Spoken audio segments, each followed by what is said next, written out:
Order order order. আজকের বিচারের কার্যকর শুরু করা হোক।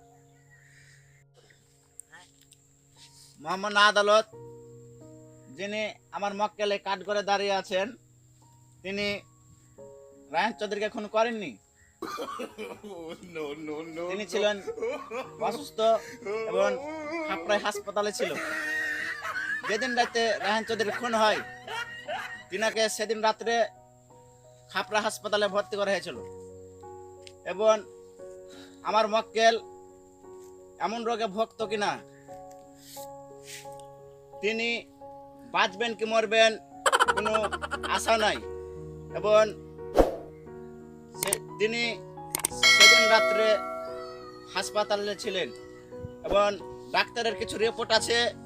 আমাকে যদি আদালত অনুমতি দেয়, আমি আদালতে পেশ করতে পারবো। Order order order. অনুমতি দেওয়া হলো।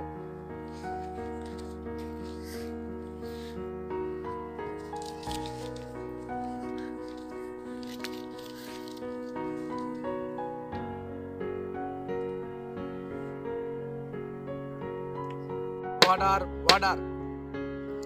বিপরীত উকিলকে কাঠগড়ায় ডাকা হোক। মহামান্য আদালত, আমার যে মক্কেলকে খুন করা হয়েছে, আমার বিপক্ষে দলের বন্ধু যে সাক্ষী বলে গেল তা সম্পূর্ণ মিথ্যা। যেমন সিনেমার নাটকের মতন কিছু প্রচলিত হয়, সেরকম আমার বন্ধু আজকে বানিয়ে একটা গল্প বলে গেল। তা আমার মক্কেল রায়হান চৌধুরীকে যে খুন করা হয়েছে যে অস্ত্র দিয়ে, সে অস্ত্রতে যদি তার বন্ধু একটা হাসপাতালে ভর্তি থাকে, ভাঙ্গা হাসপাতালে যদি ভর্তি থাকে, তাহলে কিভাবে তিনি আমার মক্কেলকে খুন করলেন? আমার মক্কেলের কাছে যে যে অস্ত্র দিয়ে খুন করা হয়েছে ওই এনারা, সে অস্ত্রতে সম্পূর্ণ শিহাবুদ্দিন খুনির সম্পূর্ণ ফিঙ্গারপ্রিন্ট পাওয়া গেছে। সে ফিঙ্গারপ্রিন্টে একের স্পষ্ট তা প্রমাণ করে যে শিহাবুদ্দিনই আমার মক্কেল রায়হান চৌধুরীকে খুন করা হয়েছে। তার প্রমাণও আছে। যেমন আমার বন্ধু মক্কেল বলে গেল যে শিহাবুদ্দিন নাকি হাসপাতালে ভর্তি ছিল। সে যদি হাসপাতালে ভর্তি থেকে থাকে ওনারা, তাহলে আমার মক্কেল রায়হান চৌধুরীকে কিভাবে সে খুন করলো? তিনি যে রোগে যদি অসুস্থ হয়ে থাকে, যদি না থাকতে ও রোগে অসুস্থ যদি হয়ে থাকে, তাহলে তার মক্কেল কিভাবে স্বয়ং সম্পূর্ণভাবে এ কাঠ করে দাঁড়িয়ে আছে ওনার? তাই আমি বলছি যে অস্ত্রতে আমার বন্ধু রায়হান চৌধুরীকে খুন করেছে, তার সসামনে প্রমাণ আছে। এই যে দেখেন ওনারা, যিনি পিস্তুল, একটা লাইসেন্সবিহীন পিস্তুল ওনারা, সে পিস্তুলে শিহাবুদ্দিনের পাঁচটি আঙ্গুলের ছাপ রয়েছে স্পষ্টভাবে। ওনার যদি আপনি বলে অনুমতি দেন, তাহলে আমি এই পিস্তুল কাঠগড়ায় পেশ করে জমা দিতে পারি ওনারা। Order order order. অনুমতি দেওয়া হলো।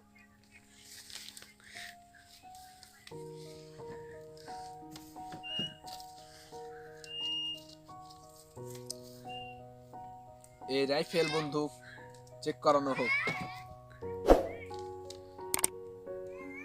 আর এখানে যে যে প্রমাণ পাওয়া গিয়েছে, এই প্রমাণ আবারও আমি চেক করার জন্য অনুমতি দেওয়া হলো।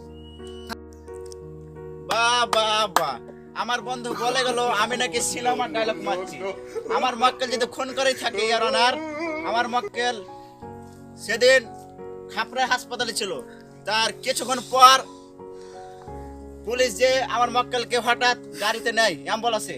আমি বলি আমার মক্কেলকে অ্যাম্বুলেন্সে নিয়ে আসে। আমার মক্কেল তখন আমার কাছে আসে, কইছে আমার একটা কেস হয়েছে, সেই কেসটা তদন্ত করতে হবে। আমার মক্কেল দেখলাম আমার মক্কেল এ ধরনের ক্ষতি করতে পারেনি এর অনার। আসামি রায়হান চৌধুরী যেদিন খুন হয়, সেদিন আমার মক্কেল তো খাপড়া হাসপাতালে ভর্তি ছিল এর অনার। আমার সাক্ষীও আছে এর অনার, আমার ব্যক্তিগত সাক্ষী আছে এবং লিখিত সাক্ষী আছে। আমাকে যদি অনুমতি দেন, তাহলে আমি আদালতে হাজির করতে পারবো। Order order order. অনুমতি দেওয়া হলো। কাঠগড়ায় হাসিব চৌধুরীকে সাক্ষী ডাকা হোক। আমার না আদালত, সেদিনকে হাসিব চৌধুরী হাসপাতালে গিয়েছিল এবং হাসিব চৌধুরী নিজে স্বয়ং সম্পন্ন আসামিকে দেখেছেন, শিহাবুদ্দিনকে, যিনি যদি খুন করেন তাহলে হাসিব চৌধুরীকে এবং অন্যের কাছ থেকে জানেন। সেদিন আমি ডাক্তারের কাছে ওষুধ আনতে গেছিলাম। যে সেদিন ডাক্তারের সাথে মানে কথা বলতে গেছিলাম, তখন দেখি যে শিহাবুদ্দিন বেডে পড়ে আছে, সেলাইনে লাগা আছে।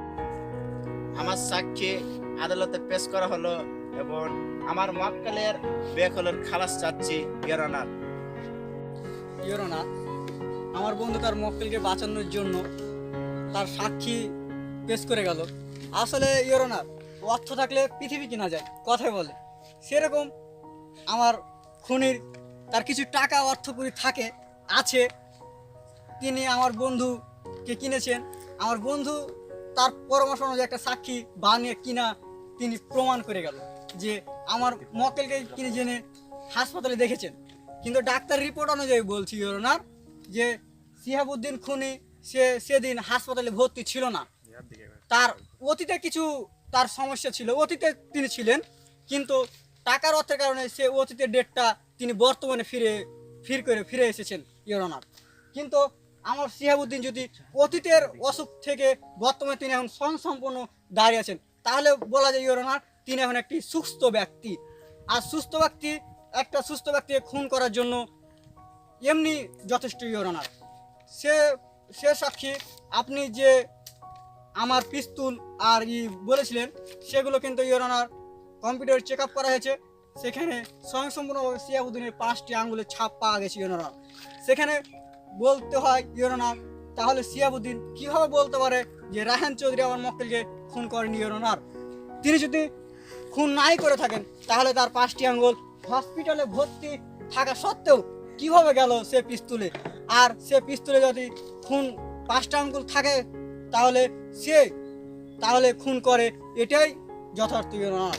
সে মর্মে বলা যায় ইওর অনার, যিনি আমার এক সাক্ষী আছে, যিনি শিহাবুদ্দিনকে নিজ চোখে দেখেছেন রায়হান চৌধুরীকে খুন করতে, আপনি যদি অনুমতি দেন ইওর অনার, তাহলে এই আদালতে আমি তাকে পেশ করতে পারি।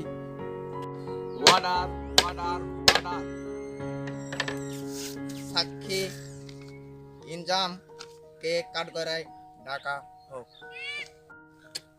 মহামান্য আদালত, এই যে সে আমার উপস্থিত সাক্ষী, যিনি রায়হান চৌধুরীকে খুন করতে দিয়েছেন, শিহাবুদ্দিন নিজ হাতে নির্মমভাবে রায়হান চৌধুরীকে খুন হতে থাকে, সে ঘটনা আমার মক্কেল ইনজাম তিনি নিজ চোখে স্বয়ংসম্পূর্ণ দিয়েছেন। তিনি কি কথা বলার সুযোগ দিন? যেদিন শিহাবুদ্দিন রায়হান চৌধুরীকে খুন করে সেদিনকে আমি রাত্রিবেলা লাইব্রেরির দোকানে একটা বই আনতে গেছিলাম। বই নিয়ে ফেরার সময় দেখি আমি রাস্তাতে হাঁটছি, সেই সময় দেখি শিহাবুদ্দিন রায়হান চৌধুরীকে নির্মমভাবে হত্যা করে। মহামান্য আদালত, আমার যেসব সাক্ষী প্রমাণ ছিল সেগুলো আমি আদালতে পেশ করেছি, আর সেসব সাক্ষী প্রমাণের ভিত্তিতে আদালত সম্পূর্ণ প্রমাণিত হয়েছে যে শিহাবুদ্দিন রায়হান চৌধুরীকে খুন করেছে। সে অনুরোধে আমি এই আদালতকে বলতে চাই যে এই একটা শিহাবুদ্দিন জঘন্য খুনিকে আমি এই আদালতে স্বয়ংসম্পূর্ণ সব মানুষের উপস্থিতিতে আমার মক্কেল রায়হান চৌধুরীকে খুন করার অপরাধে আমি তার ফাঁসির মঞ্জুর চাচ্ছি। Order order order. এই যে রায়হান চৌধুরীকে নির্মমভাবে খুন করা হয়েছে, এই শিহাব কুত্তার বাচ্চা তাকে খুন করেছে, তার জন্য আমি বলছি এই শিহাব, তোমাকে অনুমতি দেওয়া হলো, তোমার যদি কিছু কথা বলার থাকে আমাকে বলতে পারো। আমি কি ফাঁসির হাত থেকে বাঁচতে পারি? এই জঘন্য খুনির কখনো এরকম আমাদের দেশে এরকম খুনিকে যদি ছেড়ে দেওয়া হয় দিনের দিন খুন হতেই থাকবে। তার জন্য একে 2005 ধারা মে বাংলাদেশ বেকার 2010টার দিকে তার ফাঁসির রায় দেওয়া। ইওর অনার, আমি এই বিচার মানি না। ইওর অনার, আমি কি বাঁচতে পারি? না, তোমার কোনো বাঁচার অধিকার না।